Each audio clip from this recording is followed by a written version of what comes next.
Good morning friends. Today I will start the new session about to the pronoun. साथियों, हम सभी लोगों ने मिलकर के ये सीखा था कि प्रोनाउन क्या होता है, प्रोनाउन के कितने प्रकार होते हैं।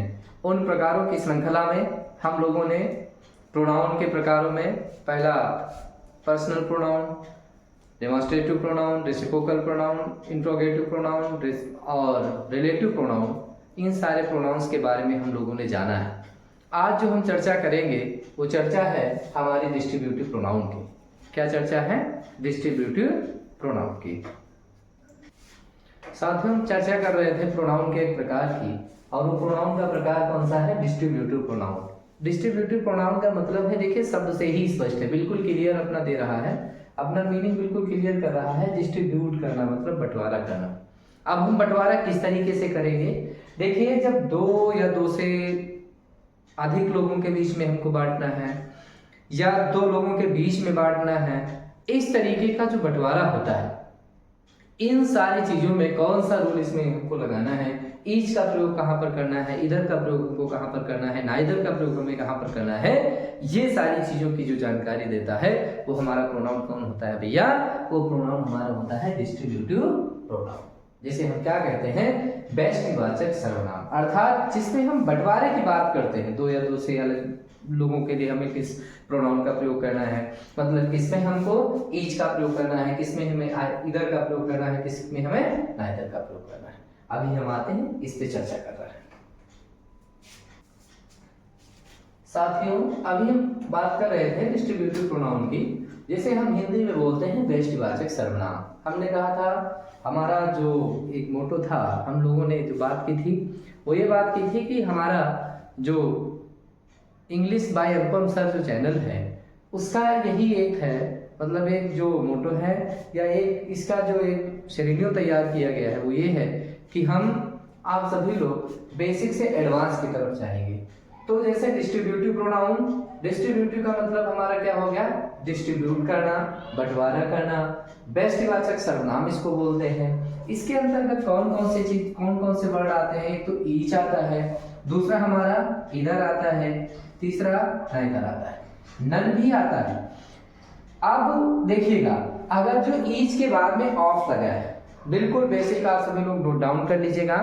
ईच के बाद में यदि ऑफ लगा है, ईच ऑफ लिखा है, इधर ऑफ लिखा है, नाइदर ऑफ लिखा है, तो के बाद प्लूरल नाउन के पहले, इसके बाद में हमेशा प्लूरल नाउन का प्रयोग होगा। पहली बात तो ये के, और जो प्लूरल नाउन का प्रयोग होगा उस प्लूरल नाउन से पहले हमको क्या लगाना पड़ेगा?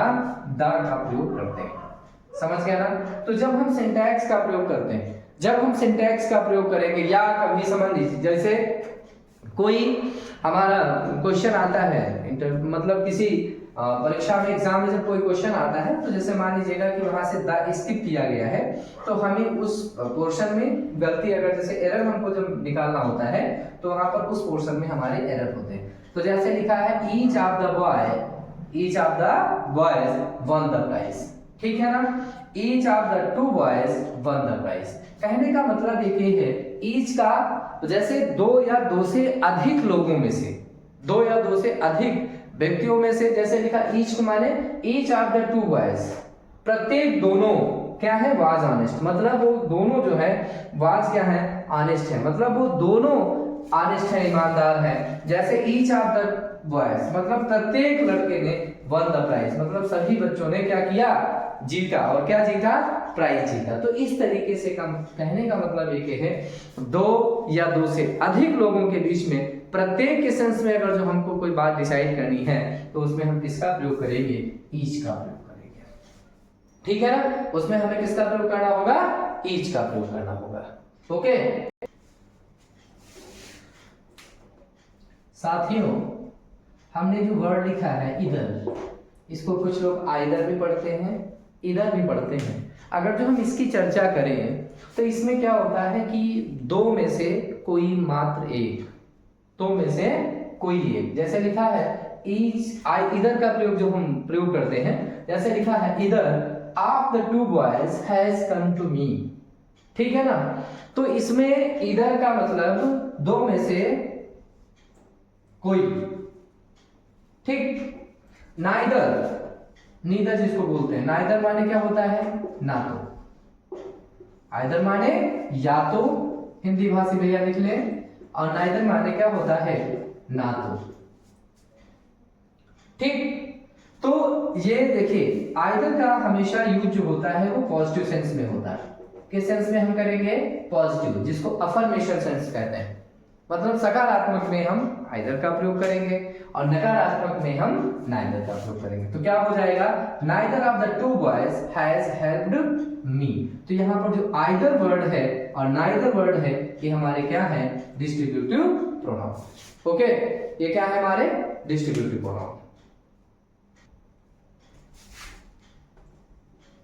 साथियों ये हमारे सामने कुछ ये एग्जाम पॉइंट में से बहुत ही इंपॉर्टेंट है, एनीवन का प्रयोग और नन का प्रयोग। एनीवन का प्रयोग हम कहां पर करेंगे और नन का प्रयोग हम कहां पर करेंगे। देखिए साथियों, एनीवन का प्रयोग दो या दो से अधिक के लिए, किसका, एनीवन का प्रयोग हम किसके लिए करेंगे, दो से अधिक के लिए हम किसका प्रयोग करेंगे, एनीवन का प्रयोग करेंगे। जबकि नन का जो प्रयोग है वो नन का प्रयोग साथियों क्या होगा, नन का प्रयोग दो से अधिक में से कोई नहीं। जैसे हमने कोई भी टॉपिक कहा, कोई भी काम के लिए कहा, तो कोई ग्रुप में बैठे हुए दो लोगों ने हमारी सहायता करी, उसमें एनीवन, मतलब दो से अधिक लोगों के बीच में, मतलब दो से अधिक लोगों के लिए हम किसका प्रयोग करेंगे, एनीवन का। नन का प्रयोग दो से अधिक में से कोई नहीं, उसमें किसका प्रयोग हम करेंगे, नन का प्रयोग करेंगे। नोट डाउन कर लीजिएगा। अब देखिए सेंटेंस हमारे सामने लिखा है anyone of the four boys has helped me. Anyone of the four boys, चार में से, मतलब दो से अधिक है ना, तो दो से अधिक के लिए हमने क्या लगाया है, anyone. Anyone of the four boys has helped मी, मतलब दो से अधिक लोग हैं, फोर बॉयज हैं। यहां पर क्या है, none of the four boys has helped me, तो यहां पर नन का प्रयोग हम किसमें, यानी कि दो से अधिक लोगों में से कोई भी ने हमारी सहायता नहीं की, तो इसलिए इसका नेगेटिव सेंस में हम किसका प्रयोग करेंगे, नन का प्रयोग करेंगे, और अफर्मेटिव सेंस में किसका प्रयोग करेंगे, एनीवन का प्रयोग करेंगे। एनीवन मतलब दो से अधिक लोगों के लिए किसका प्रयोग, एनीवन का। दो से अधिक लोगों में से कोई नहीं, उसमें किसका प्रयोग, नन का। तो पहला हमारा एनीवन क्लियर हो गया, देन इसके बाद में हमारा दूसरा कौन सी चीज क्लियर हो गई, नन क्लियर हो गया। ये सब डिस्ट्रीब्यूटिव प्रोनाउन के हमारे जो है वर्ड्स हैं, मतलब इनको एक समझ लीजिएगा, डिस्ट्रीब्यूटिव प्रोनाउन के अंतर्गत आते हैं। तो हम जैसे डिस्ट्रीब्यूटिव प्रोनाउन की जैसे ही हम बात करते हैं, तो डिस्ट्रीब्यूटिव शब्द से ही बना हुआ है, डिस्ट्रीब्यूट करना, बंटवारा करना, ईच का प्रयोग, इधर का प्रयोग, नाइदर का प्रयोग, एनीवन का प्रयोग, नन का प्रयोग, इन सारे वर्ड्स का प्रयोग हम करके सेंटेंस में किस तरीके से हम इनका यूज करते हैं, हम लोगों ने आज जाना है। एनीवन का प्रयोग हमको कहां पर करना है, एनीवन का प्रयोग दो से अधिक के लिए करना है, मतलब दो से अधिक लोगों के बीच में जब हमको प्रयोग करना होगा तो हम किसका प्रयोग करेंगे, एनीवन का प्रयोग करेंगे। नन का प्रयोग हम किसके लिए करेंगे, नन का प्रयोग दो से अधिक में से कोई नहीं, उसके संदर्भ में हम किसका प्रयोग करेंगे, नन का प्रयोग करेंगे। जैसे anyone of the four boys has helped मी, मतलब कोई चार, तो यहाँ पर एनीवन। ठीक, यहाँ पर लिखा है none of the four boys has helped me, तो यहाँ पर कोई नहीं, मतलब दो से अधिक में से, मतलब कोई भी नहीं, तो यहाँ पर किसका प्रयोग, नन का। ठीक है ना, तो anyone, none, either, neither, each, ये सब किसके अंतर्गत आते हैं, हमारे डिस्ट्रीब्यूटिव प्रोनाउन के अंतर्गत आते हैं। तो डिस्ट्रीब्यूटिव इस तरीके से याद कर लीजिएगा, ईच, आइदर, नाइदर, इधर, नाइदर, हमारा एनीवन, नन। ओके, ये सब डिस्ट्रीब्यूटिव प्रोनाउन के हमारे वर्ड्स हैं, यानी कि उनके ये हमारे संकेत हैं। अर्थात ये जहां एनीवन लगा है, नन लगा है, ईच लगा है, आइदर लगा है, नीदर लगा है, तो ये अगर जो प्रोनाउन के तहत यूज किया गया है तो कौन सा प्रोनाउन हमारा होगा, डिस्ट्रीब्यूटिव प्रोनाउन होगा। ओके, देखिए साथियों, आप लोग सभी लोग पेन और कॉपी उठा लीजिएगा और इस फार्मूले को, इस रूल को नोट डाउन कर लीजिएगा, और 100% वनडे एग्जाम में इस पर आधारित क्वेश्चन आपको जरूर मिलेगा। इसमें जो ये रूल लिखा हुआ है, ईच, इधर, ऑफ, प्लूरल, इसके बाद में सिंगुलर मतलब सिंगुलर हेल्पिंग वर्ब और सिंगुलर प्रोनाउन। ये जो वर्ड्स लिखे हैं इनको आप ऐसे ही नोट डाउन कर लीजिएगा, फिर इसके बाद में हम एक्सप्लेन करते हैं। साथियों यहां पर ईच का प्रयोग किया गया है, इसके बाद में हमारा इधर का प्रयोग किया गया है। ईच का प्रयोग और इधर का प्रयोग अगर जो किया गया है और उसके साथ में यदि ऑफ का प्रयोग किया गया, ईच के बाद में यदि ऑफ का प्रयोग किया गया है, तो जो सब्जेक्ट के रूप में आएगा, बिल्कुल 100% समझ लीजिएगा, सब्जेक्ट के रूप में जो आएगा वो क्या आएगा, हमेशा प्लूरल आएगा। क्या आएगा, हमारा प्लूरल आएगा। मतलब हमारा जो सब्जेक्ट आएगा वो क्या होगा, प्लूरल होगा। मतलब कहने का मीनिंग ये है, ईच के और आइदर के बाद में ऑफ का प्रयोग, आपके बाद में प्लूरल नाउन, नाउन का मतलब प्लूरल हमारा सब्जेक्ट, सब्जेक्ट मतलब नाउन हमारा सब्जेक्ट हो सकता है, और सब्जेक्ट हमारा नाउन और प्रोनाउन दोनों हो सकता है। तो यहाँ पर जो प्लूरल चीज लिखी हुई है, अर्थात जो प्लूरल है, तो ईच ऑफ के बाद में, ऑफ के बाद में हमेशा किसका प्रयोग होगा, प्लूरल का प्रयोग होगा। अब इसके बाद में एक और माइन्यूट सी बात समझ लीजिएगा, हमेशा ईच ऑफ के बाद में, हमेशा इधर ऑफ के बाद में प्लूरल सब्जेक्ट का प्रयोग होता है। अब देखिएगा जो प्लूरल हमारा जो वर्ड आता है वो प्लूरल होता है, लेकिन जो हेल्पिंग वर्ब होगा मित्रों, जो हेल्पिंग वर्ब होगा वो क्या होगा, हमारा सिंगुलर होगा, वो एक वचन का होगा। मेरी बात समझ रहे हैं ना, मतलब ये जो वर्ड होगा ऑफ के बाद में जो वर्ड आएगा वो कौन सा होगा, प्लूरल होगा, बहुवचन होगा। बिल्कुल आपको वो नहीं करना वहां पर कि ये बहुवचन है, बहुवचन के बाद में यहाँ पर जो वर्ब आएगी वो बहुवचन की आएगी, प्लूरल की आएगी। ये जो वर्ब हमारी आएगी वो कौन सी आएगी, वो एक वचन की आएगी। तो यहाँ पर बुक्स के बाद में क्या लिखेंगे, इज लिखेंगे। अगर जो यहाँ पर आर लिखा होता तो सेंटेंस हमारा क्या होता, गलत होता। ओके, ये चीज ये हो गई। अब एक देखिएगा दूसरा फार्मूला, एक तो फर्स्ट नंबर का फार्मूला ये हो गया हमारा, सॉरी, इसको आप समझ लीजिएगा। जैसे ईच के बाद, आइदर के बाद यदि आप का प्रयोग है, सबसे पहली बात क्या है भैया, ईच के बाद, आइदर के बाद आप का प्रयोग होगा। आप के बाद में हमारा जो वर्ड्स आएगा वो क्या होगा, प्लूरल का होगा, लेकिन उसके बाद में जो वर्ब आएगा वो वर्ब कैसा होगा, वो सिंगुलर वर्ब होगा, वो प्लूरल वर्ब नहीं होगा, पहली बात। अब इसके बाद में जो दूसरा रूल है हमारा, जो दूसरा नियम है, ईच के बाद, आइदर के बाद आप का प्रयोग है, प्लूरल हमारा वर्ड भी है, उसके साथ में हेल्पिंग वर्ब कौन सा है, सिंगुलर हेल्पिंग वर्ब है, लेकिन उसके साथ में जो प्रोनाउन आगे जो प्रयोग किए जाएंगे, ध्यान से समझिए, ध्यान से सुनिए, उसके साथ में जो प्रोनाउन यूज किए जाएंगे वो प्रोनाउन कैसे होंगे भैया, वो प्रोनाउन हमारे क्या होंगे, सिंगुलर होंगे। कैसे प्रोनाउन होंगे, सिंगुलर प्रोनाउन होंगे। अब अगर तो हम प्रोनाउन की बात करें तो सिंगुलर और प्लूरल प्रोनाउन कौन कौन से होते हैं, थोड़ा रिमाइंडर में चले जाइएगा, थोड़ा पीछे चले जाइएगा। जैसे हमने आपको बताया था पर्सनल प्रोनाउन, और पर्सनल प्रोनाउन में हमने आपसे बात की थी पर्सन्स की। हमारे सारे स्टूडेंट्स को पता होगा पर्सन हमारे कितने प्रकार के, there are the 3 types of the person. First person कौन सा, आई और वी, सेकंड पर्सन कौन सा, यू, और थर्ड पर्सन कौन सा, he, she, it and they. There are the 3 types of the person, first person, second person and third person. first person में कौन कौन से, I और V हो जाता है, सेकंड पर्सन में कौन सा हो जाता है, यू हो जाता है, थर्ड पर्सन में कौन सा हो जाता है, ही, शी, इट एंड दे हो जाता है।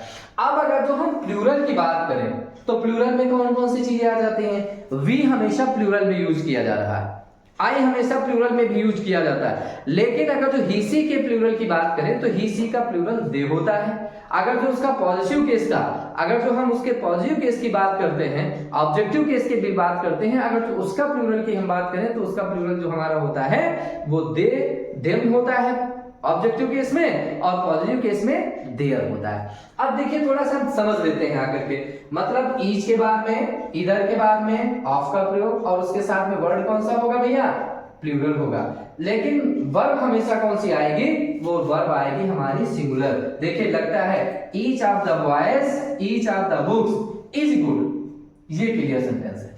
आपको लगेगा कि नहीं यार बुक्स है यहाँ पर और इसमें यस लगा हुआ है और हमको यहाँ पर क्या लगाना चाहिए, आर का प्रयोग करना चाहिए, नहीं ये गलत होगा। यानी कि ईच के साथ में ऑफ द बुक्स लगी है, पर्टिकुलर चीज कह दी गई है, इसलिए यहाँ पर ईच का प्रयोग करेंगे, ये चीज क्लियर है। अब जो दूसरा नियम हम बताने जा रहे हैं, देखिए आइदर ऑफ द गर्ल्स। अब बताइएगा इसमें क्या गलत है, आप लोग मेंशन करिएगा इसमें क्या गलत है साथियों, बताइए इसमें क्या गलत है। Either of the girls have done their work, बताइए क्या गलत है। ऊपर आपका फार्मूला लिखा हुआ है, उस फार्मूले से इसको टैली कर लीजिएगा, थक से इसमें क्लियर हो जाएगा कि कौन सी चीज सही है कौन सी चीज गलत है। आपको ये बताया गया बेसिक ईच का प्रयोग, इधर का प्रयोग, इसके बाद में ऑफ, और उसके बाद में हमें किसका वर्ड हमारा कौन सा होना चाहिए, प्लूरल होना चाहिए। देखिए ईच का है, ईच हो गया, ऑफ हो गया, इसके बाद में ईच ऑफ द। अब देखिए गर्ल्स आ गया, आपका गर्ल्स आ गया। अब यहाँ पर जो गर्ल्स का प्रयोग किया गया है ये बहुवचन तो है, लेकिन इसके साथ में वर्ब हमारी कौन सी आएगी, सिंगुलर हेल्पिंग वर्ब आएगी। तो यहाँ पर हैव का प्रयोग ना करके किसका प्रयोग होगा, हैज का। किसका प्रयोग हम करेंगे, हैज का प्रयोग करेंगे।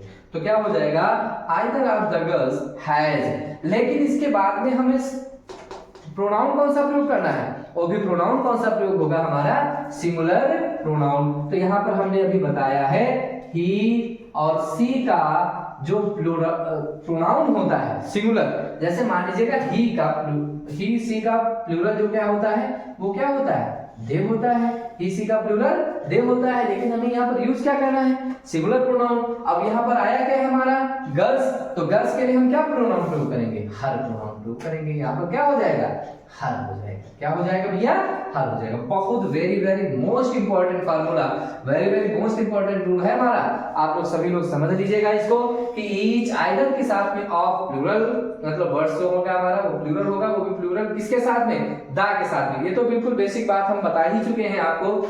Each of the, either of the, तो द और इसके साथ में वर्ड्स कौन सा होगा, प्लूरल होगा। प्लूरल के साथ में हेल्पिंग वर्ब कैसे, सिंगुलर, लेकिन उसके साथ में प्रोनाउन कैसा, सिंगुलर। अब देखिए आगे, अब देखिए ये भी क्लियर हो जाएगा। देखिए लिखा ईच, ईच के बाद में क्या लिखा है, हैव। हैव का प्रयोग क्या क्लियर है, गलत है। हैव का प्रयोग क्या हो जाएगा, ईच के साथ में किसका प्रयोग, सॉरी ईच के साथ में किसका प्रयोग, हैज का प्रयोग हो जाएगा।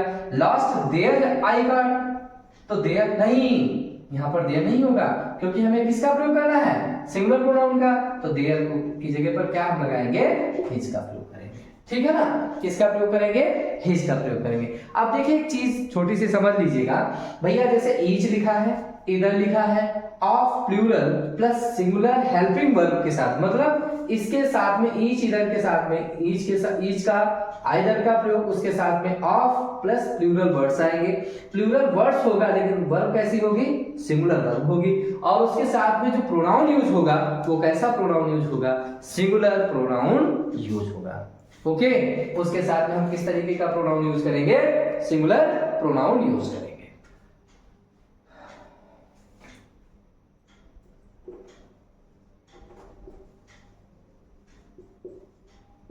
साथ ही कुछ एग्जाम्पल लिखे हुए हैं यहाँ पर, इस पर आधारित हमारे क्वेश्चंस कभी कभी आ जाते हैं जो कि वनडे एग्जाम में आपसे पूछे जाते हैं। जैसे आल का प्रयोग हम करते हैं, आल सी demanded was 100 rupees, 10,000 rupees. All she saw are 10 boys. अब देखिए इसमें आपको करना क्या है, आपको ये ध्यान रखना है। देखिए इसका एक बेसिक फार्मूला है, आप लोग नोट कर लीजिएगा। आल के बाद में यदि,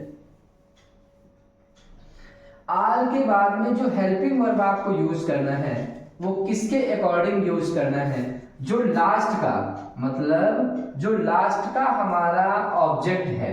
क्या है हमारा ऑब्जेक्ट, जिसको बोल सकते हैं या हम नाउन बोल सकते हैं या हम प्रोनाउन बोल सकते हैं, क्योंकि ऑब्जेक्ट हमारा क्या हो सकता है, नाउन और प्रोनाउन दोनों हो सकता है। तो उसके अकॉर्डिंग हमको यहाँ पर वर्ब यूज करना है। ठीक है ना, किसके अकॉर्डिंग, इस लास्ट वाले वर्ड्स के अकॉर्डिंग हमको यहाँ पर वर्ब यूज करना।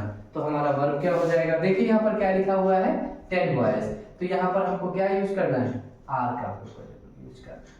ठीक, यहाँ पर इसके अकॉर्डिंग हमें यहाँ पर यूज करना।